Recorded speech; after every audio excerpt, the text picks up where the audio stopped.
Romanos 8:11. Vamos pular, que não dá tempo de versículo por versículo, que aqui no interior de São Paulo o tempo passa mais depressa. Se habita em vós, verso 11, o Espírito daquele que ressuscitou Jesus dentre os mortos, esse mesmo que ressuscitou a Cristo Jesus dentre os mortos, vivificará também o vosso corpo mortal por meio do seu Espírito. O que é se vivificar o corpo futuro? Verso 17, termina dizendo assim, vamos pular, para ir logo no ponto. Ele diz, se é certo que com Ele, com Cristo padecemos, também com Ele sejamos ou seremos glorificados. O que é ser glorificado? Verso 18. Ele diz, porque para mim tenho por certo que os sofrimentos do tempo presente não podem se comparar com a glória que em nós há de ser revelada. Então ser glorificado é a manifestação de uma glória futura. O que é essa glória? Verso 19.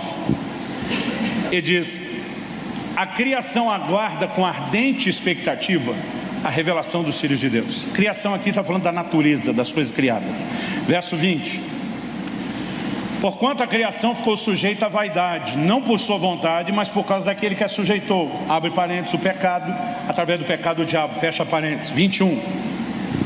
Na esperança de que também a própria criação há de ser liberta do cativeiro da corrupção para a liberdade da glória dos filhos de Deus. Redenção não é só para um homem, é para toda a criação. Porque o pecado não afetou o homem, o pecado afetou a natureza e a criação. O que é que Deus diz para Adão depois do pecado? Maldita é a terra por sua causa. Aliás, o Senhor diz, a terra vai produzir espinhos. Quando o Senhor Jesus vai à cruz, uma coroa do que colocaram nele? De espinhos.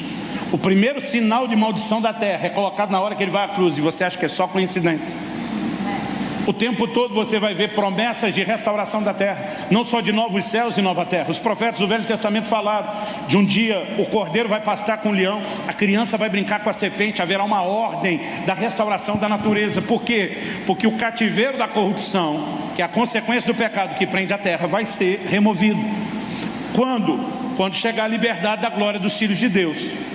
Quando o homem passou a estar no cativeiro de corrupção do pecado, a terra entrou.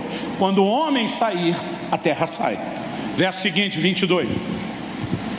Porque sabemos que toda a criação conjuntamente geme e está com dores de parto até agora, aguardando o grande momento. 23. E não só ela, a criação, mas até nós. Quem é esse nós? Os crentes, que temos as primícias do Espírito. Também gememos em nós mesmos, aguardando a nossa adoção. Não é adoração, tá, gente? Esse é o problema do software no Brasil todo. Aguardando a nossa adoção, a saber, a redenção do nosso corpo.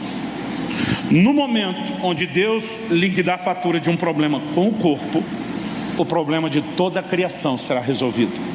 Porque no momento onde o pecado entrou na carne do homem, a natureza foi afetada.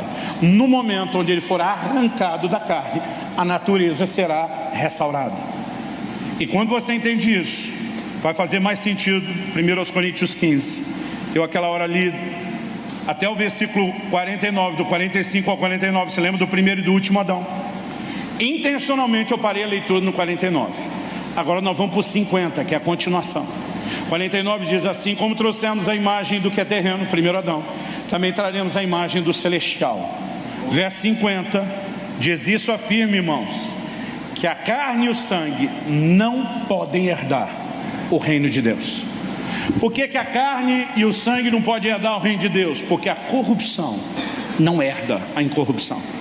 Onde está a incorrupção? No reino de Deus. Onde está a corrupção? Na carne. Então, para que a obra de Cristo tenha o seu desfecho, a carne precisa de transformação. Verso 51.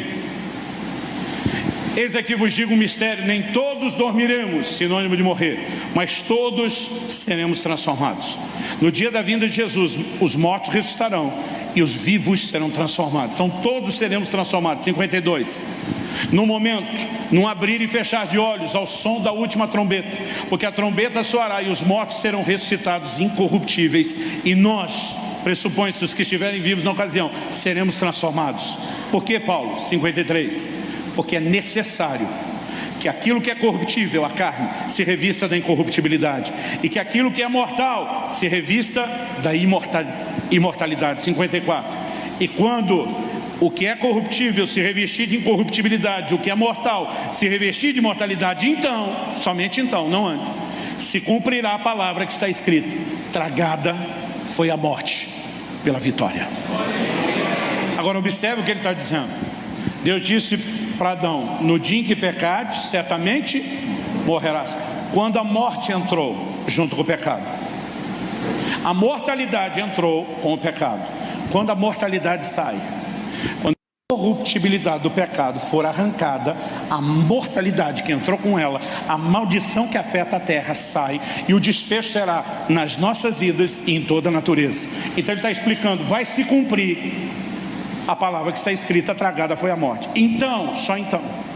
Em 1 Coríntios 15, 26, ele diz que o último inimigo a ser vencido é a morte. Você lembra que nós lemos Hebreus 10, 13, que diz que Jesus está aguardando até que os seus inimigos sejam colocados debaixo dos seus pés? Pois bem, 1 Coríntios 15, 26 diz que o último inimigo a ser vencido é a morte. Um dia um rapaz falou para mim: mas pastor, Jesus não venceu a morte quando ressuscitou? Eu falei: a dele.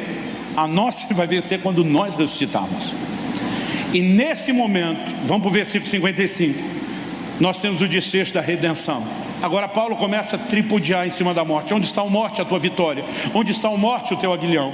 Eu brinco que a tradução da Bíblia na linguagem de hoje, do pastor Luiz Santos Subirá, minha própria versão street, que é mais descolada, Paulo diz assim: perdeu morte.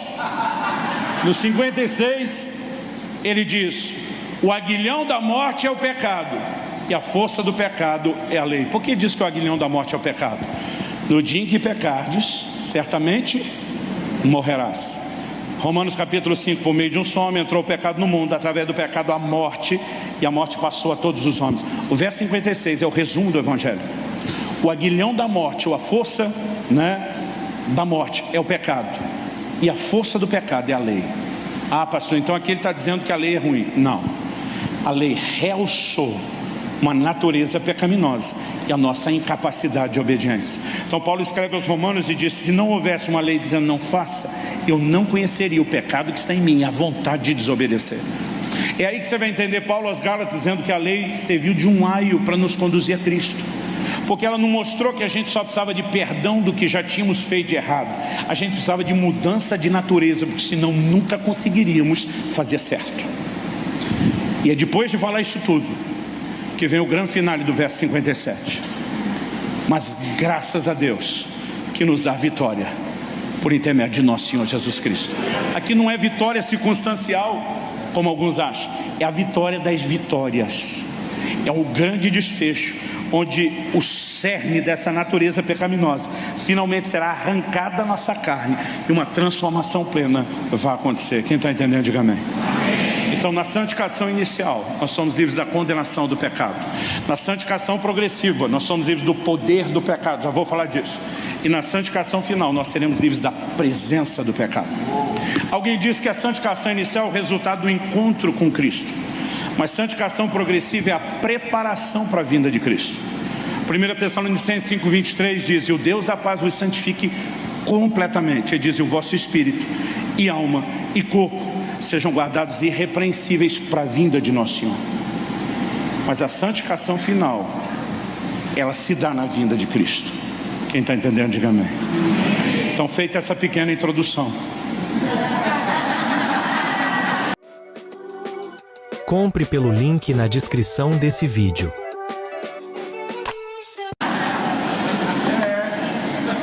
nós vamos para a aplicação prática. Deixa eu explicar para não te assustar, porque eu sempre faço esse charme na hora que eu vou beber água. É a introdução ao livro que você ganhou.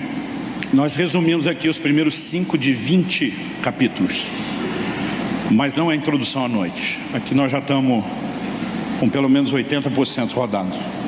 Você tem mais uns minutinhos? Eu gosto de gente prática. Um dia um rapaz chegou para mim e ouviu falar disso, falou: pastor, vamos resumir a coisa. Santificação inicial já aconteceu o dia que eu me converti, certo? Falei: certo. Santificação final só acontece quando Jesus voltar, certo? Falei: certo. Ele falou: basicamente, o que sobrou para eu me preocupar então é santificação progressiva. Falei: por aí. Ele olhou para mim e falou: resuma santificação progressiva. Falei: tudo que eu falei até agora era só um resumo. Ele falou: não. O resumo da resenha do resumo. Ele disse: o senhor resumiu santificação inicial com uma palavra. O Senhor disse que é conversão. O Senhor resumiu santificação final com uma palavra, é glorificação. E diz, me dê uma palavra para resumir santificação progressiva. Eu falei, amigo, está difícil. A Bíblia diz que o Espírito nos transforma de glória em glória na imagem do Senhor. Santificação progressiva é essa transformação progressiva na imagem de Jesus, como vimos. Ele falou, pastor, o senhor consegue uma palavra? Eu pensei. Falei, pode ser uma palavra composta? Ele falou, vou te abrir uma exceção. Eu falei para ele, domínio próprio. Talvez nenhuma outra palavra resuma tanto o dilema de natureza que só será resolvido aqui. Antes da santificação inicial, a velha te governava. Na final, a velha desapareceu. Então, antes da inicial, você só tinha uma natureza velha. Depois da final, você só tem uma natureza nova. O único momento onde o pau está quebrando entre as duas é nesse terreno da santificação progressiva. O que é domínio próprio? Gênesis 4:7, Deus tem uma conversa com Caim, quando ele está planejando matar seu irmão Abel. O texto diz assim, o Senhor fala para Caim assim, o pecado jaz à tua porta. Porta quer dizer, está doido para entrar. O Senhor diz para ele assim, e o seu desejo será contra ti. O pecado sempre se manifesta pelo desejo, daqui a pouco eu volto nisso. Aí o Senhor diz para ele assim, mas a ti cumpre dominá-lo. Dominar o desejo, através do qual o pecado quer entrar. Deus diz para Caim, é sua responsabilidade. Ah, pastor, isso era o Antigo Testamento, vamos para o Novo. 1 Coríntios 9:27, Paulo diz, eu esmurro o meu corpo e o reduzo à escravidão, para que depois de ter pregado eu não venha a ser desqualificado. Em cima dessa frase, esmurrar o corpo, que ao longo dos séculos surgiu uma prática muito conhecida, principalmente na igreja romana, por autoflagelação. Você já deve no mínimo ter visto uma cena em filmes da era medieval, alguém tirando suas vestes, pegando um chicote, batendo em si mesmo. A pergunta é, Paulo mandou bater na carne de forma literal? Não creio. Porque no texto ele fala duas coisas, eu esmurro meu corpo e o reduzo à escravidão. Se bater no corpo é literal, reduzir a escravidão também tem que ser. Eu nunca vi ninguém andando por aí com a corrente no pescoço. Agora, se reduzir a servidão é simbólico, esmurrar é simbólico. Ou os dois são literais, ou os dois são simbólicos, que não pode ser um literal, outro simbólico. Segundo, vamos deixar o Paulo que falou sobre esmurrar o corpo explicar. Colossenses 3:5, ele diz, fazei morrer a vossa natureza terrena. O que é para matar não é o corpo de forma literal. Romanos 12, nós temos um paradoxo. Paulo diz, oferecei os vossos corpos como sacrifício vivo. Porque é um paradoxo, uma aparente contradição. Porque sacrificar significa matar. Agora, como é que o sacrifício é vivo? Se sacrificou, é morto. Mas você diz que o sacrifício é vivo, não é para matar literal. É para fazer morrer a vontade da carne e não o corpo. Quem está entendendo a diferença, diga amém. O que significa em essência domínio próprio? É que a velha natureza, a carne, ela tem que ser parada. Só que a maioria de nós não tem dificuldade de entender que a carne tem que ser parada. O que a gente não entende é quem para ela. A gente está tentando parar a carne na força da carne.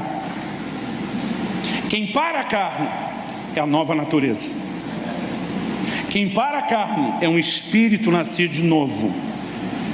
E a única forma de entendermos esse dilema é se você entender com clareza que o ser humano é um ser composto de partes distintas.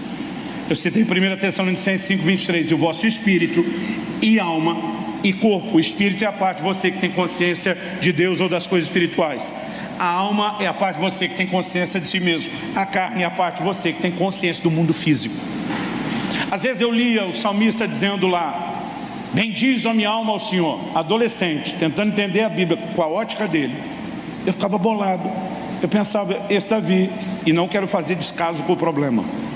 Quem tem merece compaixão e precisa de ajuda. Mas eu imaginava um Davi esquizofrênico, dupla personalidade. Bendize a minha alma ao Senhor. Dizia, ô Davi, quem que é sua alma? Não é você mesmo? É. Falei, vocês se conversam? Para mim soava um negócio esquisito demais. O que eu não entendia na época é que uma vez que você é espírito, alma e corpo, três partes, uma parte de Davi está falando com outra parte de Davi. Então vamos tentar explicar melhor isso. Eu e muitos sábados, eu às vezes prego de manhã num lugar, à tarde em outro, à noite em outro. Às vezes são 3 estados. Vira madrugada viajando para estar já no domingo de manhã no culto na nossa igreja. Então, irmão, sábado, domingo é assim daquele pior dia para mim, quando o despertador toca domingo de manhã para levantar. Porque não basta o cansaço das ministrações e da viagem, o pouco tempo dormindo. Na segunda eu me vingo, mas de sábado a domingo é quase sempre um desafio. Aí cheguei no final do ano passado, um desses dias que eu tive vários eventos em estado diferente, viajei à madrugada, tinha dormido umas 4 horas no máximo. Quando toca o meu celular com o despertador e eu estendo a mão para desligá-lo, só ter tirado a mão para fora da coberta, meu braço quase congelou. De tanto frio que eu senti no braço, a hora que desliguei o despertador, eu olhei a temperatura, 3 graus. Estava frio. Nessa hora eu descobri um complô da minha carne e da minha alma. A carne dizia: você é louco de sair debaixo dessa coberta? De tirar um pedaço do braço, você não estava aguentando o frio, quer dizer tirar o corpo todo. A alma começa, porque a alma é a sede dos seus sentimentos. Olha o barulhinho de chuva, irmão. Aquele clima cinza, tipo curitibano. A chuva caindo lá de fora. Você olha o barulho de chuva, isso é para ninar a alma de adulto, não é de criança. Vem aquele sentimento, ninguém aguenta seu ritmo, tem que descansar. E eu percebi que tinha um complô entre a carne e a alma, ninguém queria sair da cama. Quando o meu espírito percebeu isso, foi a hora que ele bradou: alto lá! Quem foi que disse vocês mandam alguma coisa aqui? E foi nessa hora que eu tomei a decisão. Bendize a minha alma ao Senhor. Eu estava dizendo: vai sair daqui. Eu falei: carne, você cala a boca, rasteiro, vem todo mundo para a igreja adorar a Deus. Sabe o que significa domínio próprio? Que você não tem que sentir. Você faz as coisas por disciplina. Você está entendendo isso? Outro dia eu falei: bom, por que você foi na igreja?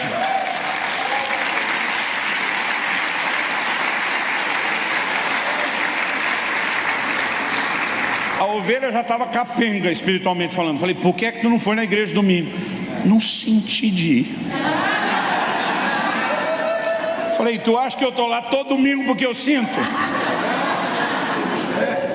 Falei: eu não abro a boca para reclamar, mas minha mulher conhece minha cara. Pergunta para ela qual é a média dos domingos que eu estou empolgado para ir, dos que não, principalmente domingo de manhã.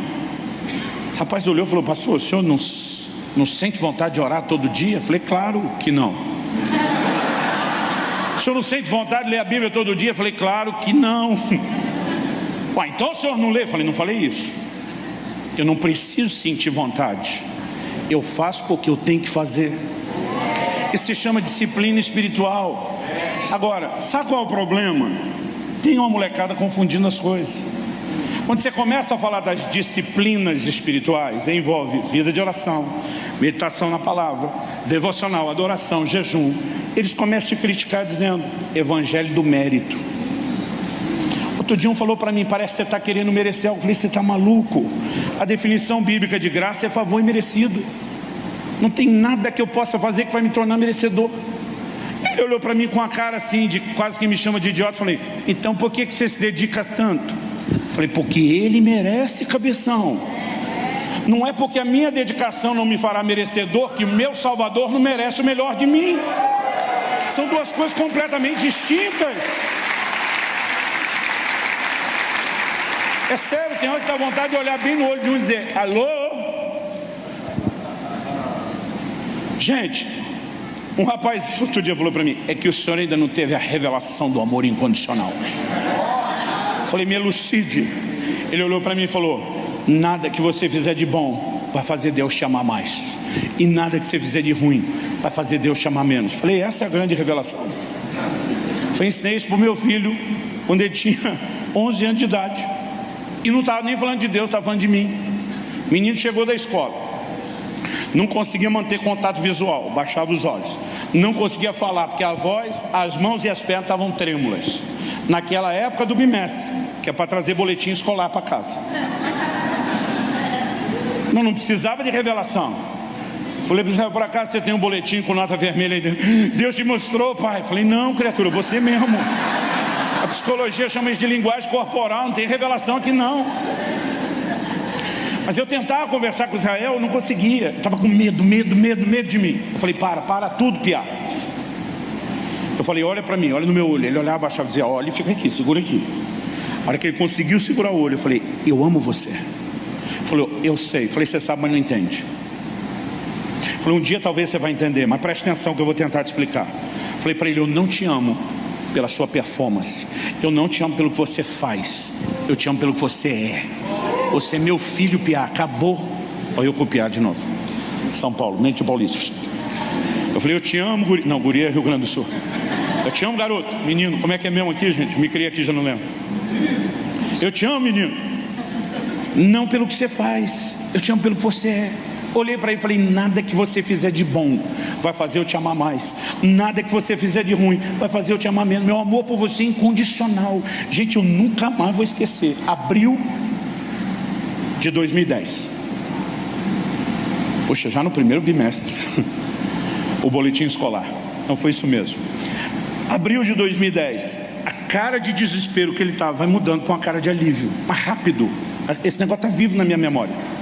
Mas com a mesma velocidade que mudou de cara de desespero para alívio, de alívio foi mudando para uma cara malandra. Ele não precisou verbalizar, eu sabia o que ele estava pensando. Então, se nada que eu fizer de bom faz você me amar mais, e nada que eu fizer de ruim faz me amar menos, por que é que eu vou me preocupar com a conduta ou o comportamento? Eu falei, mas antes de você verbalizar essa bobagem, você está pensando. Eu falei para ele, se você quiser me agradar, a conversa é outra. Eu falei, nem eu. Se você quiser agradar a senhora, sua mãe, que nunca tirou uma nota ruim na vida e que é a pedagoga da casa, você vai ter que se preocupar com o seu comportamento. Por que eu estou fazendo essa distinção? A Bíblia tem a doutrina do amor incondicional de Deus? Tem. Mas também tem a doutrina de agradar a Deus, que as pessoas estão fingindo que não existe. João 8,29, Jesus falando do Pai diz, eu faço tudo o que lhe agrada. Segundo aos Coríntios 5,9, Paulo diz, nós nos esforçamos para lhes ser agradáveis. Hebreus 11,5 diz que Enoque alcançou o testemunho de ter agradado a Deus. Hebreus 12,28 diz, recebendo nós um reino inabalável, retenhamos a graça, pela qual sirvamos a Deus de modo agradável e com santo temor. Hebreus 11,6, sem fé é impossível agradar a Deus. Romanos 8,8, os que estão na carne não podem agradar a Deus. 1 Tessalonicenses 4,1, finalmente, irmãos, como vos exortamos no Senhor e agora testificamos a respeito da forma como vocês devem andar e agradar a Deus. Está lá o tempo todo na Bíblia. Então, a doutrina do amor incondicional de Deus fala do valor que nós temos para Ele. Mas a doutrina de agradar a Deus fala do valor que Ele tem para nós. São coisas completamente distintas. Eu não preciso fazer nada para ter valor para Ele. Meu valor independe do que eu faço. Mas o que eu faço ou como eu me comporto demonstra o valor que Ele tem para mim e o lugar de importância que Ele tem na minha vida. Quem está entendendo, diga amém. Mas a teologia de um versículo, de uma página só da Bíblia está trazendo problema. Porque quando as pessoas começam a pregar meias verdades, eu repito, elas estão pregando meias mentiras. Então, o que são as disciplinas espirituais? Não é algo que a gente faz para merecer nada. Mas lembra que eu falei que Paulo colocou a gente aqui e diz, a inclinação para a carne, morte. O pendor para o espírito, vida. Então, para onde você inclina ou pende, determina quem vai estar no controle. Vamos explicar isso um pouquinho melhor. Em Mateus, no Evangelho de Mateus, no capítulo 26, lá a partir do versículo 39, Jesus chama os discípulos para orar e por 3 vezes eles dormem. Eles não conseguem orar com Jesus no Getsêmanis. Lembra disso? Jesus diz assim, o espírito na verdade está pronto, mas a carne é fraca. Em 26 anos de ministério pastoral, um pouquinho mais já está fazendo, eu não sei te dizer quantas confissões de pecado eu ouvi nesses anos. São milhares e milhares e milhares e milhares.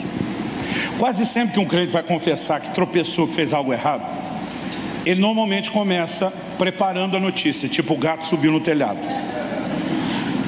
Dos que vão preparar a notícia, que já é a maioria vem com o mesmo versículo. E às vezes o cara vem estilo pregador. Já dizia a Sagrada Escritura, a carne é fraca. Aí eu olho para uns e digo, mas no seu caso parece que ela é forte. Que isso, pastor? Digo, ela está ganhando todas, por que você vai chamar de fraca? Ele fala, não, Jesus chamou ela de fraca. Eu falei, não tinha nada a ver com o que você está falando. Os discípulos não conseguem orar, buscar Deus. Jesus diz, o Espírito na verdade está pronto. Pronto para quê? Para buscar Deus. Mas a carne é fraca, ela se indispõe para buscar Deus, por isso eles estão dormindo. Gente, algo que nós precisamos entender: a carne sabe que as disciplinas espirituais, incluindo oração, significa morte para ela, e ela vai ativar um instinto de sobrevivência. Aí você acha que os discípulos dormiram só de cansado? Vamos dar um exemplo aqui. A maioria, se não for todo mundo, a grande maioria aqui, sabe o que é passar não uma, mas algumas noites em claro. Não vou nem falar diante da conversão, as baladas e as festanças. Vamos pensar na diversão do crente. Não vamos nem mexer no passado.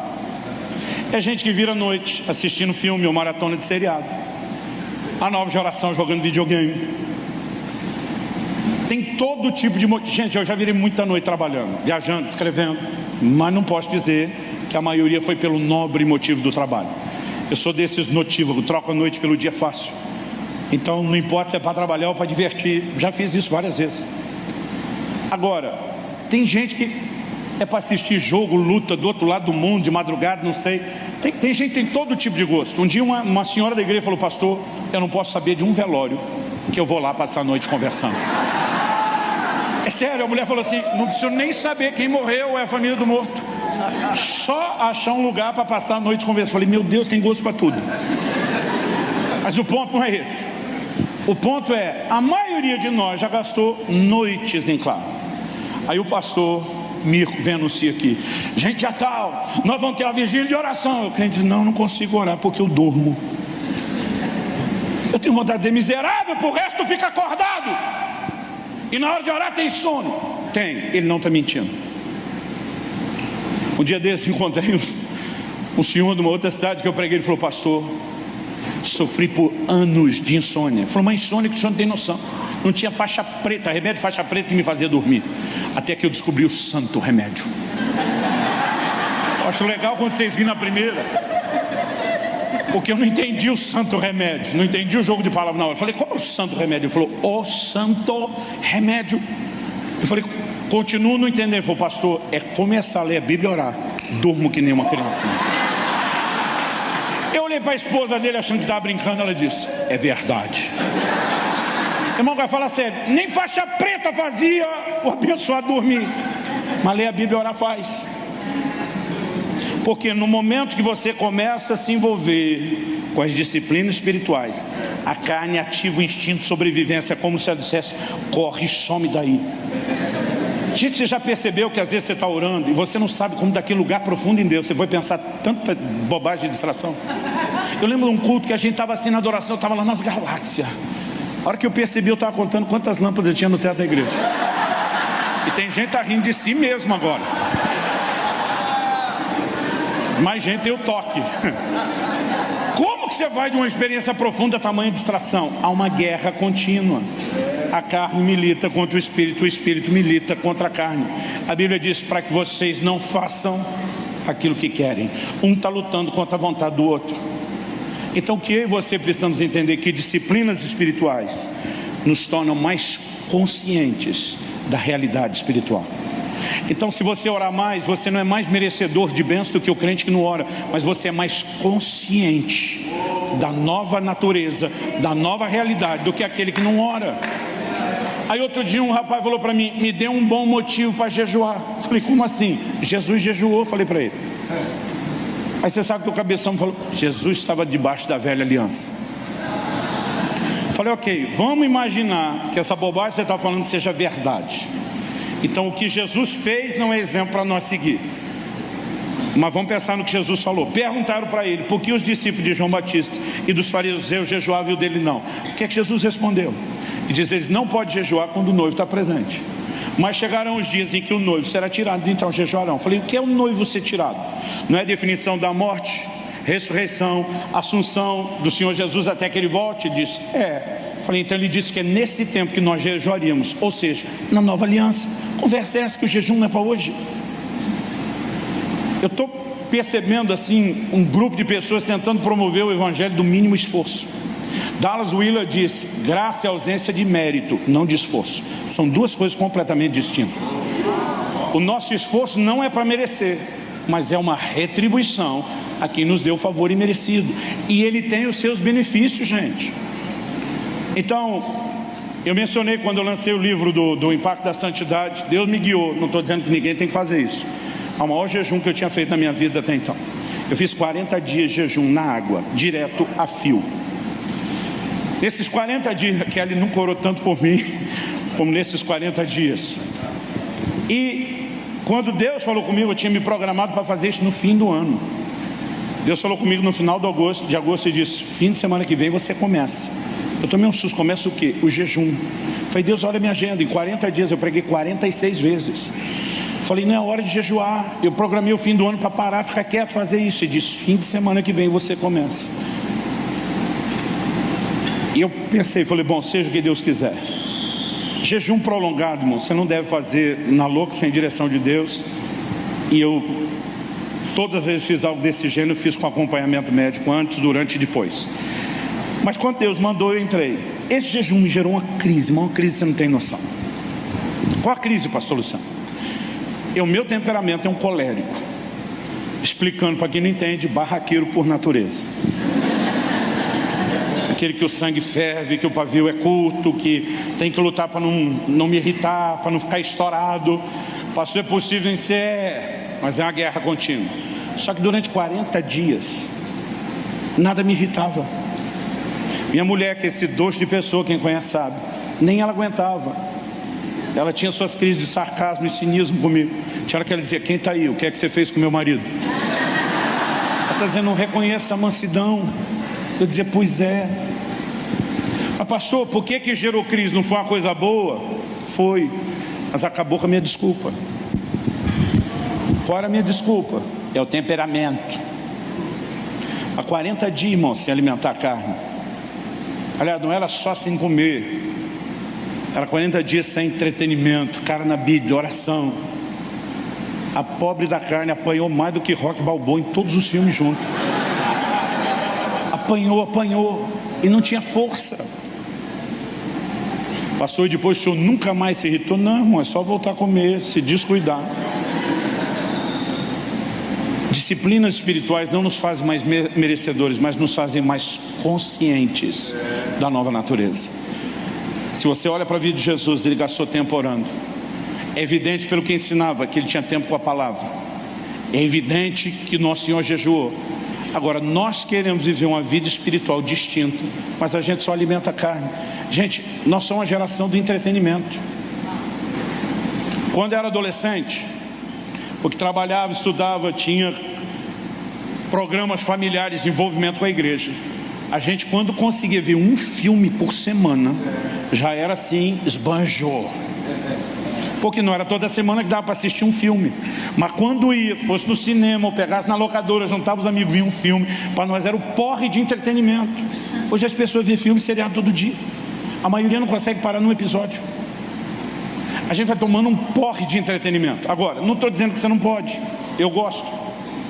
Mas olha a descompensação. A maior parte das coisas que nos entretém, nos diverte, tem valores contrários aos da palavra de Deus.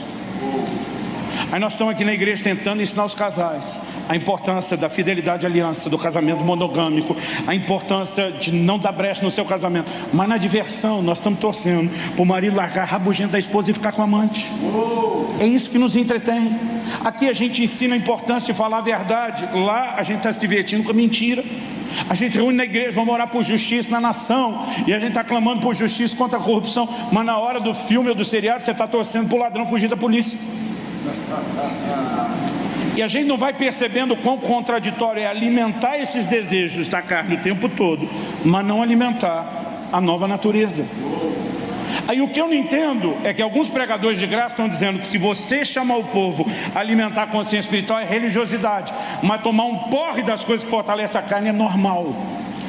Aí você olha e diz, e por que tem essa vidinha medíocre espiritual? Que não reflete Jesus. Porque nós não estamos fazendo aquilo que deveríamos. Eu não vim aqui te apontar o dedo. Eu não vim jogar pedra em você. Mas se eu falar para você que eu não tomei 3 horas do seu tempo para tentar chocar você, seria mentira. Falando nisso, está quase acabando. Quem me dá mais 10 minutos? 10, 20, 30, 40. Essa sempre funciona.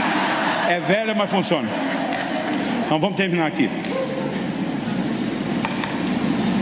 Normalmente, as primeiras vezes que eu pegava um voo, o piloto anunciava assim: entramos em procedimento de descida. Você pensa que o aeroporto está ali, ó. Às vezes o voo tem 50 minutos, ele diz que entrou em procedimento de descida aos 25. Porque depois do platô vai começar a descer.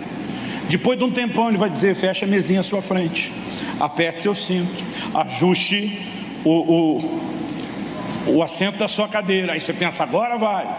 Aí depois disso eles ainda vão passar recolhendo lixo e demora. Mas nós já entramos em procedimento de descida. O que de prático nós precisamos entender quando falamos domínio próprio? Domínio próprio não é só parar a carne. A pergunta é: quem para a carne? Nós falamos, tem que ser a nova natureza. E para isso, a nova natureza tem que ser fortalecida. Tem que haver a consciência que é produzida pelas disciplinas espirituais na presença de Deus. Mas além disso, nós precisamos entender que há uma ajuda do alto para vencer o pecado. E é com isso aqui que nós vamos terminar. Primeira carta de Paulo aos Coríntios, no capítulo 10, no versículo 12, diz: aquele que está em pé, cuide para que não caia. Primeira coisa que você e temos que entender: vida cristã não é só levantar de um tropeço que já cometemos. É possível não cair. Mais do que só levantar de uma queda. É lógico que a Bíblia diz em 1 João 9: se confessarmos os nossos pecados, Ele é fiel e justo para nos perdoar. Não estamos negando que tem perdão para quem pecou. Mas em 1 João 2:1, logo depois ele diz: amados, essas coisas vos escrevo para que não pequeis. Se contudo, todavia, entretanto, entanto, apesar disso, alguém ainda pecar, temos um advogado junto ao Pai. Mas a ideia é não pecar. Porque tem gente que só consegue conectar graça com pecado cometido. Outro dia eu estava falando de não pecar. Aí o camarada chegou para mim e falou assim: o senhor nunca leu lá na Bíblia que onde abundou o pecado, superabundou a graça? Eu falei: li, mas parece que você não leu o que vem depois. Paulo pergunta: então nós vamos pecar mais para ter mais graça? Ele diz: claro que não. Porque uma coisa é a graça que veio nos buscar quando a gente já estava caído. Nessa fase ela não tem outra coisa a fazer, não ser nos levantar. Mas depois que nos levantou, essa graça que nos levantou nos ensina um comportamento diferente.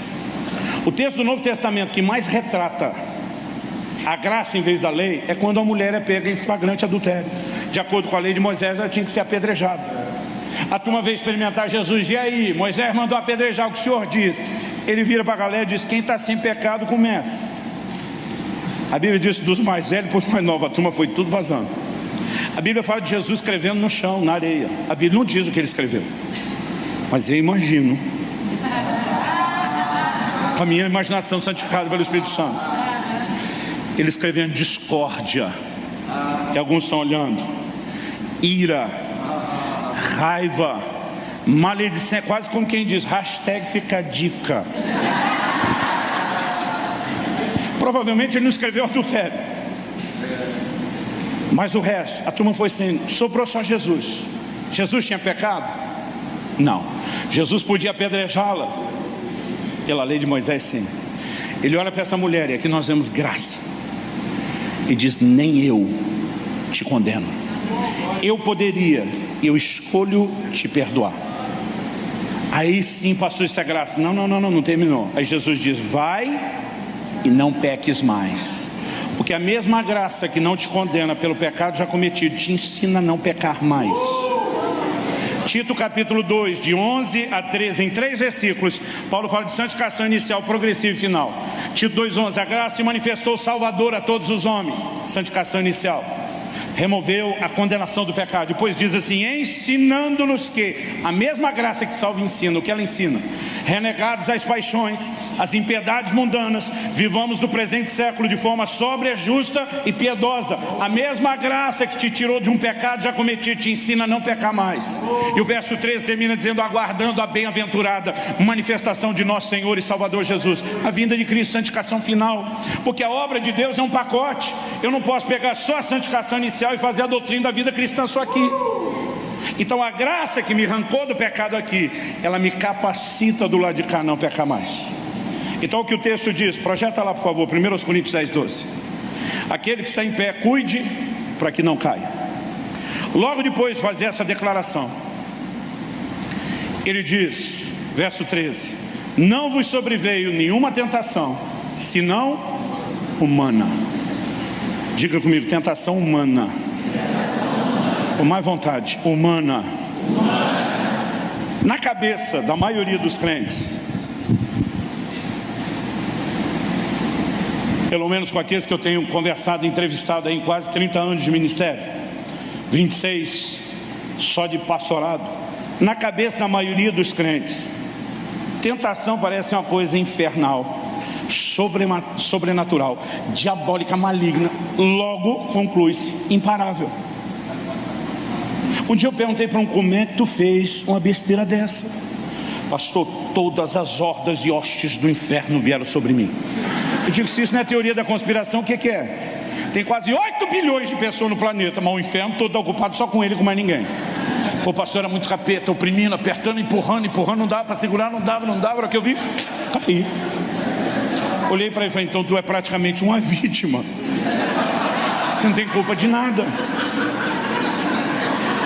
Irmão, a Bíblia está dizendo que a tentação é humana. Aí um falou para mim outro dia: não, a Bíblia chama o diabo de tentador. Eu falei: a mesma Bíblia diz em Tiago 1,13 que cada um de vós é tentado quando atraído e enganado pelo próprio desejo.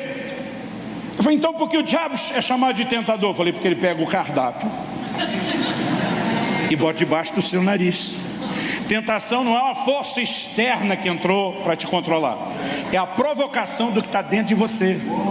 O provocador, o tentador é externo, a tentação está do lado de dentro.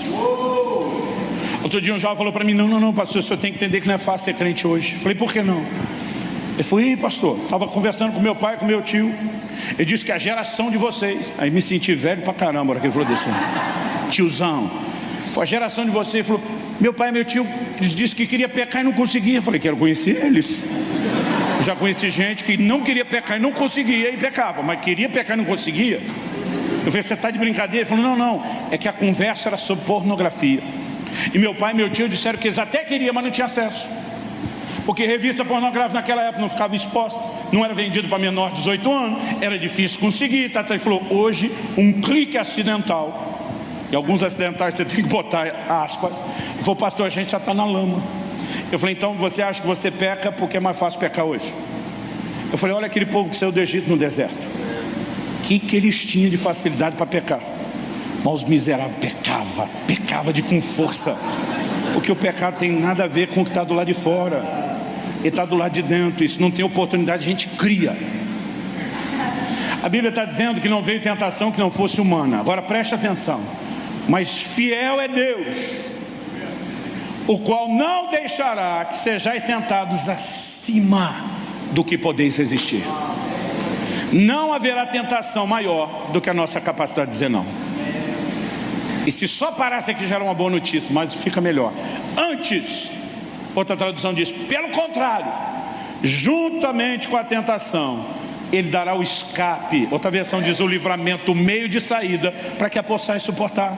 Então tem crente que, eu costumo dizer, um entendimento errado te leva a uma fé errada te leva ao lugar ou ao resultado errado. Mas o entendimento correto vai te levar a uma fé correta, que vai te levar para o lugar ou ao resultado correto. Tem crente com entendimento e fé errada, ele acha que a tentação é sobrenatural. O que se conclui: se a tentação é sobrenatural e a forma de lutar contra ela é natural, eu não tenho como ganhar. Agora o que a Bíblia está dizendo é o contrário: tentação é natural. E deixa eu te dizer o que é sobrenatural, crente. Sobrenatural é o meio de saída, sobrenatural é o escape, sobrenatural é o livramento. É possível viver uma vida onde eu e você subjugamos o pecado em vez de ser subjugado por ele. Judas 24, aquele que é poderoso para nos guardar de tropeçar, não só levantar depois do tropeço. Então o que nós precisamos entender, que a graça é a maior força capacitadora para viver santidade. Deus não espera que você lute contra a carne na força da carne. Ele não apenas espera que você lute contra a carne na força do Espírito, a nova natureza, mas que você entenda a capacitação da graça de Deus. Hebreus capítulo 4, no versículo 14, chama Jesus de o nosso sumo sacerdote.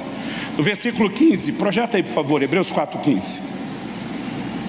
Nós nunca estivemos tão perto do fim como agora. Porque não temos um sumo sacerdote que não possa compadecer-se das nossas fraquezas, porém um que, como nós, em tudo foi tentado, mas sem pecado. Depois de no 14 chamar Jesus de o sumo sacerdote, o 15 retrata quem é o sumo sacerdote: alguém que se compadece de nós. Por que ele tem compaixão de mim e de você? Por causa das nossas fraquezas. Por quê? Porque ele mesmo sentiu na pele o que é ser tentado. Ele é um sumo sacerdote cheio de compaixão. Mas o texto não diz só que ele entende a minha e a sua tentação e tem compaixão de nós. O texto diz, mas sem pecado. Significa que ele entende não só o que é ser tentado, mas ele entende o que é vencer a tentação. Isso é importantíssimo antes da gente ler o versículo seguinte. Por quê? Porque tem gente tentando definir graça de uma forma absurda. Agora, hoje em dia, estão tentando retratar um Jesus que é tão compreensivo, que ele anda dizendo por aí que no nosso lugar ele também pecaria. A Bíblia está dizendo sem pecado, que ele não pecou. Gente, isso não é mais equívoco doutrinário. Isso não é só heresia, isso é blasfêmia. Mas esse é o tipo de bobagem que está chegando no ouvido dos nossos adolescentes. Que o entendimento de graça é tudo bem se não der certo. Não, a Bíblia está dizendo que ele entende o que é ser tentado, mas ele entende o que é vencer. E o que ele faz com esse poder de entender o que é vencer? Verso seguinte: cheguemos, pois, confiadamente ao trono da graça. Outro paradoxo, porque trono na Bíblia e na história fala de juízo. Trono era uma cadeira especial, reservada a quem? Reis e governantes. Quando eles usavam ela? Não era para comer o almoço ou a janta. As audiências públicas, para julgamento. Então ele se assenta naquilo, porque desde os povos antigos, a pessoa que ia julgar ficava sentada para mostrar que tinha autoridade. Quem ia ser julgado ficava de pé. Se você ler Êxodo 18, Jetro, o sogro de Moisés, fala para ele: você ficar sentado o dia inteiro e o povo de pé. Eu, sem entender esse aspecto cultural, achava que o sogro de Moisés estava chamando ele de folgado, né? Tu sentado, o povo de pé. Ele está dizendo: ei, você está julgando sozinho. Agora, a Bíblia diz que esse trono não é um trono de julgamento, é o trono da graça. Você não vem diante desse trono para ser julgado, você vem diante desse trono para ser ajudado, socorrido. Então o que o texto diz: acheguemos-nos confiadamente ao trono da graça, para que recebamos o quê? Misericórdia, achemos graça, a fim de sermos socorridos no momento oportuno. O trono é ajuda. Só que porque a maioria de nós conecta a graça só a pecado cometido, a gente não entende que o tempo oportuno é o quê? O verso anterior está falando da nossa tentação. Aí diz: ele compadece de você, ele entende o que é vencer, então vai buscar a ajuda dele, ele quer te socorrer a tempo. O que é a tempo? Antes de pecar e não só depois. Há uma graça para não pecar, mais do que só ter o perdão depois. Graças a Deus que tem perdão se a gente não conseguiu vencer. Mas o melhor lugar em Deus, querido, muito melhor do que só ser perdoado depois, é viver em vitória sobre o pecado. E a Bíblia nos mostra que é possível viver nesse lugar com a ajuda do alto. Mas qual o nosso problema? A Bíblia diz que eu e você temos que nos chegar com confiança ao trono da graça. Alguns nem têm fé para acreditar que Deus vai socorrê-lo para ele não pecar, e nem se achega ao trono. A gente na prática quer viver como se o trono fosse imóvel, volante, como se ele corresse atrás da gente. Então a gente espera que o trono da graça fique batendo de porta em porta todo dia. Está precisando de graça hoje para não pecar? Hoje não, volta amanhã. E a gente não vai atrás. Eu vou te provar que a gente não vai atrás. Jesus nos ensinou uma oração modelo. Não há reza, mas é um modelo a ser seguido, que nós apelidamos, a Bíblia não chama assim, apelidamos da oração do Pai Nosso. Nessa oração nós sabemos que é um modelo de oração diária, porque Jesus nos ensina a dizer: o pão nosso cada dia nos dê hoje. E amanhã você ora outra vez. E quarta, ora de novo. E quinta, ora outra vez. Então nós estamos falando de uma oração diária. Nesse modelo de oração diária, Jesus nos ensinou a dizer: não nos deixe cair em tentação, mas livra-nos do mal ou do maligno. A maioria dos crentes que eu conheço, pergunto, questiono, entrevisto, não ora para não cair em tentação. O que dizer orar todo dia? Então a gente não vai ao trono da graça, onde poderia ser socorrido. Aí porque nós não fomos buscar o socorro, a gente acaba caindo. E aí porque a gente caiu por negligência de buscar o socorro, a gente cria agora a teologia da experiência. Então a gente bota o crente sentado na sarjeta da vida, choramingando.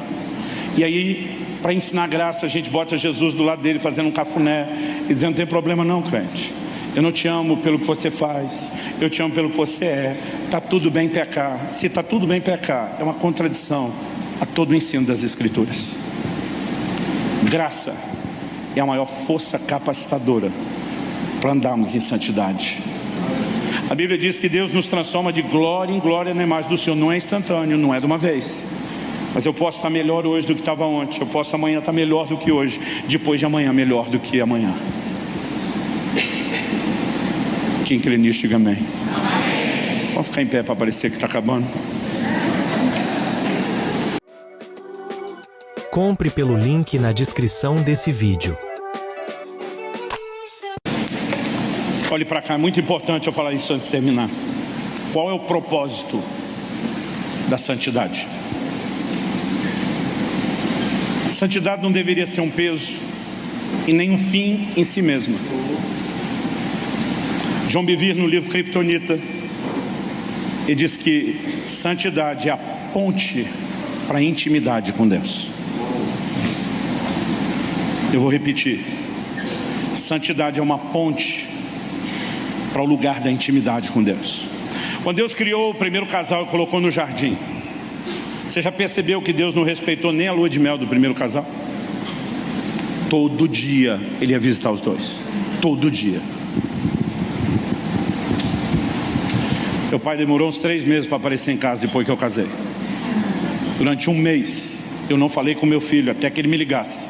Porque a gente respeita essas coisas. Deus não respeitou não. Todo dia ele estava no jardim. Ele está dizendo para os dois: vocês podem festar à vontade, mas não vão me deixar de fora. Eu quero ser parte da vida de vocês. Mas quando o homem pecou, qual é a pergunta de Deus para Adão lá no Éden? Deus não pergunta para Adão: o que é que você fez, cabeção? A pergunta de Deus para Adão é: aonde você está? Minha leitura disso, Deus está dizendo: o problema não é o que você fez. O problema é para onde o que você fez te levou. Para longe de mim. Deus está dizendo: eu quero você de volta, cara. Eu perdi você para o pecado. A Bíblia diz que o pecado faz separação entre nós e Deus. Então se você me pergunta se eu quero viver uma vida só de pecar e ser perdoado, não. Eu não quero viver sendo separado e reconectado. Eu quero preservar e crescer na comunhão. Em João 14, 21, Jesus diz: aquele que tem os meus mandamentos e os guarda, esse é o que me ama. Por que Jesus diz isso? Porque a definição bíblica de pecado em 1 João 3,4 é a transgressão da lei. Então qual é o contraponto do pecado? Se estamos falando de santidade, obediência. Jesus disse: se você tem os meus mandamentos e os guarda, você está demonstrando que me ama, que não quer estar longe de mim, que não quer desconectar. Mas não parou aí. Jesus dizia: eu também o amarei e me manifestarei, me revelarei a Ele. Há um lugar de comunhão tão extraordinário que não pode ser negociado quando a gente brinca com o pecado. Em 2 Coríntios 6,16, Paulo cita um texto do Velho Testamento, aplicando para uma igreja do Novo, e diz que Deus diz assim: habitarei, andarei entre eles, eu serei o seu Deus e eles serão o meu povo. Portanto, não toqueis em coisas impuras, separai-vos, diz o Senhor, e eu vos receberei. Eu serei para vós pai, e vocês serão para mim filhos e filhas, diz o Senhor Todo-Poderoso. Depois de fazer isso tudo, falar isso tudo, Paulo diz em 2 Coríntios 7,1: tendo, portanto, amados, tais promessas. Quais promessas? Dos 3 versículos anteriores, todas promessas de intimidade, de comunhão. Habitarei no meio deles, andarei entre eles. Que Deus está dizendo? Eu não quero ser um Deus distante, eu quero estar junto e misturado com vocês. Eu serei o seu Deus, vocês serão meu povo, eu vou recebê-los, eu vou ser pai, vocês vão ser filhos. Todas falam de comunhão e intimidade. E diz: tendo, portanto, amados, tais promessas, purifiquemo-nos de toda impureza, tanto da carne como do espírito, aperfeiçoando a nossa santidade no temor do Senhor. O tempo todo, o tom do Novo Testamento é que santidade não é um fim em si mesmo, é uma ponte para a comunhão e a intimidade com Deus. Mas quando eu e você começamos a descobrir a santidade de Deus, nós vamos descobrir junto a falta de santidade que ainda há em nós. Isaías 6, ele tem uma visão de Deus assentado no seu alto sublime trono, os serafins à volta proclamando: santo, santo, santo. A ênfase, o foco está todo na santidade de Deus. Diante daquela revelação, o profeta Isaías diz: ai de mim, eu vou perecer. Porque quando nós entendemos melhor a santidade de Deus, nós começamos a entender a falta da nossa. Agora, quase sempre a percepção da proximidade de um Deus santo parece que o ser humano tem o mesmo sentimento: eu vou morrer, eu vou ser destruído. Anos atrás eu ouvi uma pregação do meu filho que mexeu muito comigo.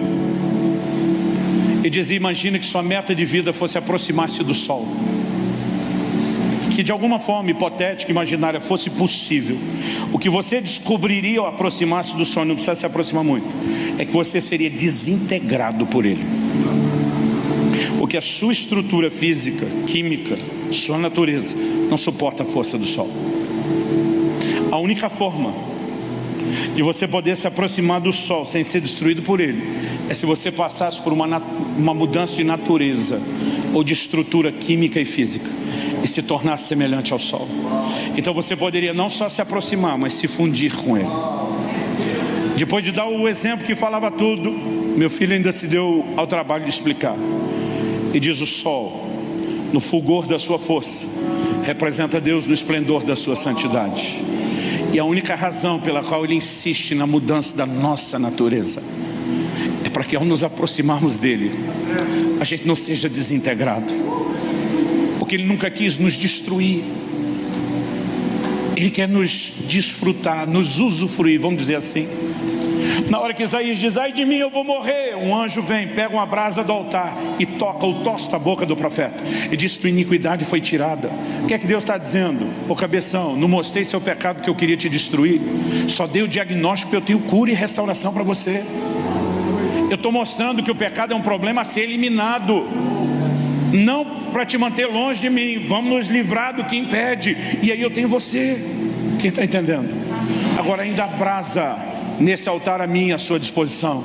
Ainda um fogo santificador a minha e à sua disposição. E se nós começarmos a corresponder com Deus e permitir que esse fogo nos toque, nós vamos perceber mudança na nossa vida. Clique e veja mais vídeos como esse.